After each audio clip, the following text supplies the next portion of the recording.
Hello ನಮಸ್ತೆ ಸ್ನೇಹಿತರೆ, ನೀವು ನೋಡ್ತಾ ಇದ್ದೀರಾ ಎಜುಟೆಕ್ ಯೂಟ್ಯೂಬ್ ಚಾನಲ್ನ. ಸ್ನೇಹಿತರೆ, ಈ ವಿಡಿಯೋ ಯಾರೆಲ್ಲ ತಾವು ನೋಡ್ತಾ ಇದ್ದೀರಾ, ತಮಗೆ ಇಷ್ಟವಾಗಿದ್ದರೆ ಸಬ್ಸ್ಕ್ರೈಬ್ ಮಾಡಿ, ಲೈಕ್ ಮಾಡಿ ಮತ್ತು ತಮ್ಮ ಎಲ್ಲ ಸ್ನೇಹಿತರಿಗೂ ಶೇರ್ ಮಾಡೋದನ್ನು ಮರಿಬೇಡಿ. ಸ್ನೇಹಿತರೆ, ತಾವಿಲ್ಲಿ ನೋಡ್ತಾ ಇರಬಹುದು ಕರ್ನಾಟಕ ಸರ್ಕಾರದ ನಡವಳಿಕೆಗಳಂತ ಹೇಳಿ. ಅಂದರೆ ಇತ್ತೀಚೆಗೆ ಕರ್ನಾಟಕ ರಾಜ್ಯ ಪ್ರೌಢಶಾಲಾ ಸಹಶಿಕ್ಷಕರ ಸಂಘದ ವತಿಯಿಂದ ರಾಜ್ಯದಲ್ಲಿ ಖಾಲಿ ಇರತಕ್ಕಂತಹ ಪ್ರಾಥಮಿಕ ಮತ್ತು ಪ್ರೌಢಶಾಲೆಯ ಸಹಶಿಕ್ಷಕ ಹುದ್ದೆಗಳಿಗೆ ಎದುರಾಗಿ ಅತಿಥಿ ಶಿಕ್ಷಕರನ್ನ ನೇಮಕ ಮಾಡಿಕೊಳ್ಳುವ ಸಲುವಾಗಿ ರಾಜ್ಯ ಸರ್ಕಾರವನ್ನ ಮನವಿ ಮಾಡಿಕೊಂಡಿರುತ್ತೆ.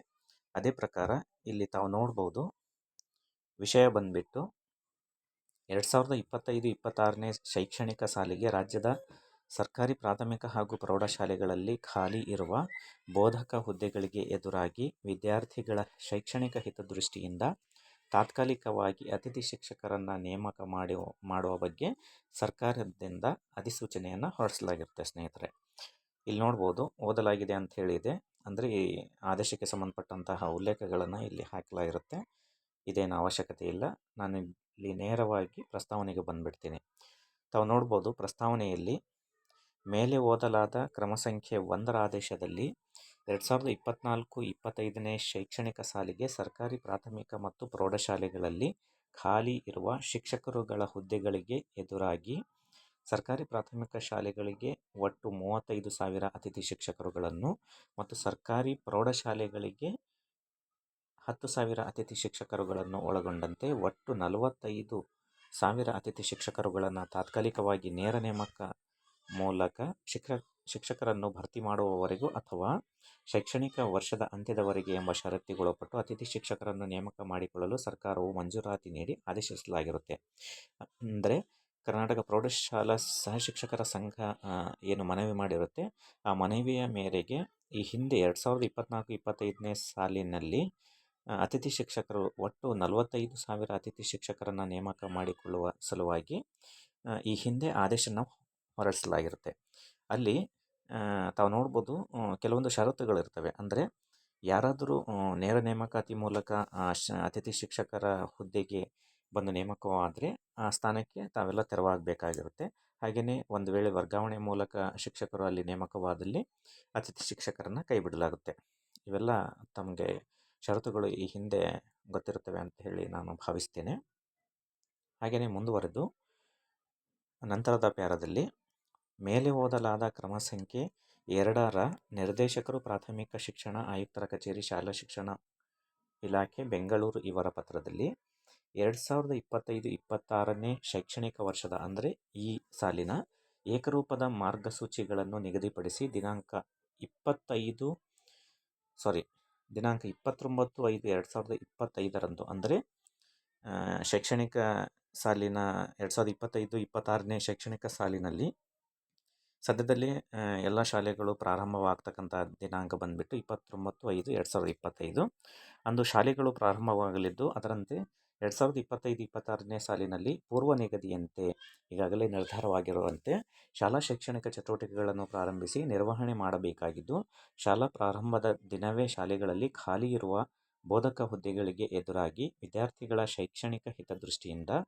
ಖಾಯಂ ಶಿಕ್ಷಕರ ನೇಮಕವಾಗುವವರೆಗೆ ಅಥವಾ ಶೈಕ್ಷಣಿಕ ವರ್ಷದ ಅಂತ್ಯದವರೆಗೆ ಯಾವುದು ಮೊದಲು ಅಲ್ಲಿಯವರೆಗೂ ಶಿಕ್ಷಕರ ಕೊರತೆಯನ್ನು ನೀಗಿಸುವ ದೃಷ್ಟಿಯಿಂದ ತಾತ್ಕಾಲಿಕವಾಗಿ ತಾವೆಲ್ಲ ನೋಡ್ಬೋದು, ತಾತ್ಕಾಲಿಕವಾಗಿ ಅತಿಥಿ ಶಿಕ್ಷಕರನ್ನು ನೇಮಕ ಮಾಡಿಕೊಳ್ಳುವ ಅನಿವಾರ್ಯತೆ ಇದ್ದು ಪ್ರಾಥಮಿಕ ಹಾಗೂ ಪ್ರೌಢ ಶಾಲೆಗಳನ್ನು ಪ್ರಾರಂಭಿಸಿ ಶೈಕ್ಷಣಿಕ ಚಟುವಟಿಕೆಗಳ ನಿರ್ವಹಣೆ ಮಾಡಬೇಕಾಗಿರುತ್ತೆ ಎಂದು ವರದಿ ಮಾಡುತ್ತಾ, ರಾಜ್ಯದ ಸರ್ಕಾರಿ ಪ್ರಾಥಮಿಕ ಮತ್ತು ಪ್ರೌಢಶಾಲೆಗಳಲ್ಲಿ ಖಾಲಿ ಇರತಕ್ಕಂತಹ ಬೋಧಕ ಹುದ್ದೆಗಳಿಗೆ ಎದುರಾಗಿ ಶೈಕ್ಷಣಿಕ ವರ್ಷದ ಪ್ರಾರಂಭದಲ್ಲೇ ಅಂದರೆ ಈಗೇನು 29/5/2025ರಂದು ಶಾಲೆಗಳು ಪ್ರಾರಂಭವಾಗ್ತವೆ, ಅದರ ಒಳಗಡೆನೆ ಅತಿಥಿ ಶಿಕ್ಷಕರನ್ನು ಶಾಲೆಗಳಿಗೆ ಲಭ್ಯಪಡಿಸಿದ್ದಲ್ಲಿ ತಾವಿಲ್ಲಿ ನೋಡಬಹುದು ವಿದ್ಯಾರ್ಥಿಗಳ ಶೈಕ್ಷಣಿಕ ಬೋಧನಾ ಪ್ರಕ್ರಿಯೆಗೆ ಅನುಕೂಲವಾಗುತ್ತದೆಂಬ ಅಂಶದೊಂದಿಗೆ ರಾಜ್ಯದ ಸರ್ಕಾರಿ ಪ್ರಾಥಮಿಕ ಶಾಲೆಗಳಿಗೆ 45,000 ಹಾಗೂ ಪ್ರೌಢಶಾಲೆಗಳಿಗೆ 11,000 ಒಟ್ಟು 56,000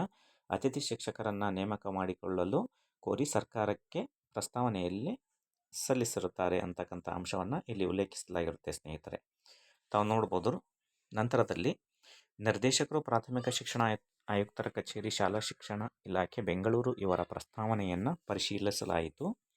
ಹಾಗೆಯೇ ರಾಜ್ಯದ ಸರ್ಕಾರಿ ಪ್ರಾಥಮಿಕ ಶಾಲೆಗಳಲ್ಲಿ ಖಾಲಿ ಇರತಕ್ಕಂತಹ ಬೋಧಕ ಹುದ್ದೆಗಳಿಗೆ ಹಾಗೂ ಸರ್ಕಾರಿ ಪ್ರೌಢಶಾಲೆಗಳಲ್ಲಿ ಖಾಲಿ ಇರತಕ್ಕಂತಹ ಬೋಧಕ ಹುದ್ದೆಗಳಿಗೆ ಎದುರಾಗಿ ವಿದ್ಯಾರ್ಥಿಗಳ ಶೈಕ್ಷಣಿಕ ಹಿತದೃಷ್ಟಿಯಿಂದ ಅಂದರೆ ಈಗೇನು ಪಠ್ಯ ಚಟುವಟಿಕೆಗಳು ಎಲ್ಲವೂ ನಿಂತು ಹೋಗುತ್ತೆ ಅಂತಕ್ಕಂಥ ಒಂದು ಕಾರಣದಿಂದಾಗಿ ವಿದ್ಯಾರ್ಥಿಗಳ ಶೈಕ್ಷಣಿಕ ಹಿತದೃಷ್ಟಿಯಿಂದ 2025-26ನೇ ಶೈಕ್ಷಣಿಕ ಸಾಲಿಗೆ ಅತಿಥಿ ಶಿಕ್ಷಕರನ್ನು ತಾತ್ಕಾಲಿಕವಾಗಿ ತಾವಿಲ್ಲಿ ನೋಡ್ಬೋದು ತಾತ್ಕಾಲಿಕವಾಗಿ ನೇಮಕ ಮಾಡಿಕೊಳ್ಳಲು ನಿರ್ಧರಿಸಲಾಯಿತು ಅಂಥೇಳಿ ಇಲ್ಲಿ ಪ್ರಸ್ತಾವನೆಯಲ್ಲಿ ಉಲ್ಲೇಖಿಸಲಾಗಿರುತ್ತೆ ಸ್ನೇಹಿತರೆ. ಈಗ ಪ್ರಮುಖವಾಗಿ ಅದರಂತೆ ಈ ಕೆಳಗಂಡಂತೆ ಆದೇಶವನ್ನು ಮಾನ್ಯ ಸರ್ಕಾರದಿಂದ ಹೊರಡಿಸಲಾಗಿರುತ್ತೆ ಸ್ನೇಹಿತರೆ. ಏನು ಈ ಆದೇಶದಲ್ಲಿ ಏನಿದೆ ಅಂತಕ್ಕಂಥದ್ದನ್ನು ನಾವಿಲ್ಲಿ ನೋಡ್ತಾ ಹೋಗೋಣ. ಪ್ರಸ್ತಾವನೆಯಲ್ಲಿ ವಿವರಿಸಿರ್ತಕ್ಕಂತಹ ಅಂಶಗಳ ಹಿನ್ನೆಲೆಯಲ್ಲಿ 2025-26ನೇ ಶೈಕ್ಷಣಿಕ ಸಾಲಿಗೆ ಸರ್ಕಾರಿ ಪ್ರಾಥಮಿಕ ಮತ್ತು ಪ್ರೌಢಶಾಲೆಗಳಲ್ಲಿ ಖಾಲಿ ಇರುವ ಶಿಕ್ಷಕರ ಹುದ್ದೆಗಳಿಗೆ ಎದುರಾಗಿ ಶೈಕ್ಷಣಿಕ ಹಿತದೃಷ್ಟಿಯಿಂದ ಅತಿಥಿ ಶಿಕ್ಷಕರುಗಳನ್ನು ತಾತ್ಕಾಲಿಕವಾಗಿ ನೇರ ನೇಮಕಾತಿ ತಾವೆಲ್ಲ ನೋಡ್ಬೋದು. ನೇರ ನೇಮಕಾತಿ ಮೂಲಕ ಶಿಕ್ಷಕರನ್ನು ಭರ್ತಿ ಮಾಡುವವರೆಗೆ ಅಂದರೆ ಸರ್ಕಾರದಿಂದ ಅಧಿಸೂಚನೆ ಹೊರಡಿಸಿ ನೇರ ನೇಮಕಾತಿ ಮೂಲಕ ಶಿಕ್ಷಕರನ್ನು ಭರ್ತಿ ಮಾಡುವವರೆಗೂ ಅಂದರೆ ಎಲ್ಲಿವರೆಗೂ ಮಾಡ್ತಾರೋ ಅಲ್ಲಿಯವರೆಗೂ ಅಥವಾ ಶೈಕ್ಷಣಿಕ ವರ್ಷದ ಅಂತ್ಯದವರೆಗೆ ಎಂಬ ಷರತ್ತಿಗೊಳಪಟ್ಟು ಈ ಕೆಳಕಂಡಂತೆ ಅತಿಥಿ ಶಿಕ್ಷಕರನ್ನು ತಾತ್ಕಾಲಿಕವಾಗಿ ನೇಮಕ ಮಾಡಿಕೊಳ್ಳಲು ಸರ್ಕಾರವು ಮಂಜೂರಾತಿ ನೀಡಿ ಆದೇಶಿಸಿದೆ ಅಂತಕ್ಕಂಥ ಈ ಪ್ರಮುಖ ಅಂಶವನ್ನು ತಾವೆಲ್ಲ ಗಮನದಲ್ಲಿಟ್ಕೋಬೇಕು ಸ್ನೇಹಿತರೆ. ಹಾಗಾದರೆ ಎಷ್ಟು ಹುದ್ದೆಗಳು ಇದ್ದಾವೆ ಅಂತ ಹೇಳಿದರೆ ಸರ್ಕಾರಿ ಪ್ರಾಥಮಿಕ ಶಾಲೆಗಳಲ್ಲಿ 40,000 ಹುದ್ದೆಗಳು, ಹಾಗೆಯೇ ಸರ್ಕಾರಿ ಪ್ರೌಢಶಾಲೆಗಳಲ್ಲಿ 11,000 ಹುದ್ದೆಗಳು, ಅಂದರೆ ಒಟ್ಟು 51,000 ಹುದ್ದೆಗಳನ್ನು ಅತಿಥಿ ಶಿಕ್ಷಕರ ಹುದ್ದೆಗಳಿಗೆ ಎದುರಾಗಿ ಭರ್ತಿಯನ್ನು ಮಾಡಿಕೊಳ್ಳಲಾಗುತ್ತೆ ಸ್ನೇಹಿತರೆ. ಹಾಗೆಯೇ ತಾವೆಲ್ಲ ನೋಡ್ಬೋದು ಇಲ್ಲಿ ಮುಂದುವರೆದು 2025-26ನೇ ಶೈಕ್ಷಣಿಕ ಸಾಲಿಗೆ ನೇಮಕಾತಿ ಮಾಡಿಕೊಳ್ಳಲಾಗುವ ಒಟ್ಟು 51,000 ಅತಿಥಿ ಶಿಕ್ಷಕರುಗಳ ಗೌರವಧನ ಪಾವತಿಗಾಗಿ ಅವಶ್ಯವಿರುವ ಅನುದಾನದ ವಿವರ ಹಾಗೂ ಅತಿಥಿ ಶಿಕ್ಷಕರ ಜಿಲ್ಲಾ ಹಾಗೂ ತಾಲೂಕುವಾರು ವಿವರಗಳೊಂದಿಗೆ ಪ್ರಸ್ತಾವನೆಯನ್ನು ಸರ್ಕಾರಕ್ಕೆ ಸಲ್ಲಿಸುವಂತೆ ಸೂಚಿಸಲಾಗಿರುತ್ತೆ. ಇದೇ ಆದೇಶದಲ್ಲಿ ಎಲ್ಲ ಜಿಲ್ಲೆಯ ಉಪನಿರ್ದೇಶಕರುಗಳಿಗೆ ಹಾಗೂ ಹಾಗೆಯೇ BO ಹಂತದಲ್ಲಿ ವಿವರವನ್ನು ಕ್ರೋಢೀಕರಿಸಿ ಸಲ್ಲಿಸಲು ಸೂಚಿಸಲಾಗಿರುತ್ತೆ ಸ್ನೇಹಿತರೆ. ಈ ಆದೇಶವನ್ನು ಆರ್ಥಿಕ ಇಲಾಖೆ ಟಿಪ್ಪಣಿ ಸಂಖ್ಯೆ ದಿನಾಂಕ 15/5/2025ರಲ್ಲಿ ನೀಡಿರುವ ಸಹಮತಿ ಮೇರೆಗೆ ಹೊರಡಿಸಲಾಗಿರುತ್ತೆ ಅಂತಕ್ಕಂತಹ ಒಂದು ಆದೇಶವನ್ನು ಮಾನ್ಯ ಸರ್ಕಾರದ ಅಧೀನ ಕಾರ್ಯದರ್ಶಿಗಳು ಪ್ರೌಢಶಾಲೆ, ಶಾಲಾ ಶಿಕ್ಷಣ ಮತ್ತು ಸಾಕ್ಷರತಾ ಇಲಾಖೆ ಬೆಂಗಳೂರು ಅವರು ಕೆಲವೇ ಗಂಟೆಗಳ ಹಿಂದೆ ಅಂದರೆ ತಾವಿಲ್ಲಿ ನೋಡ್ಬೋದು ದಿನಾಂಕ 23/5/2025 ಕೆಲವೇ ಗಂಟೆಗಳ ಹಿಂದೆ ಈ ಆದೇಶವನ್ನು ಹೊರಡಿಸಲಾಗಿರುತ್ತೆ ಸ್ನೇಹಿತರೆ.